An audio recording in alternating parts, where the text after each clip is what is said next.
భారం నీది కాదు, నాది. నీ మనసు మీద ఉన్న రాళ్లను తీసేయ్. లోకం నిన్ను తప్పుపట్టవచ్చు, నీవాళ్లే నిన్ను అర్థం చేసుకోకపోవచ్చు. కాని ఈ జగన్మాతకు తెలుసు నువ్వు ఎంత పవిత్రమైన దానివో. ఈ క్షణం నుంచి నీ కష్టాల బాధ్యత నాది. చీకటిని చూసి భయపడకు, నీ వెనకాలే వెలుగునై నేనున్నాను. అపజయం నీ తలుపు తట్టిందని కుంగిపోకు. సింహవాహిని బిడ్డవు నువ్వు, ఓడిపోవటానికి పుట్టలేదు. లే, నీ కన్నీళ్లు తుడుచుకో, నీకు నేనున్నాను. నీ దుర్గా నిన్ను వదిలిపెట్టదు.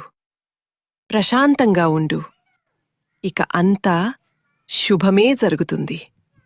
జయం నిశ్చ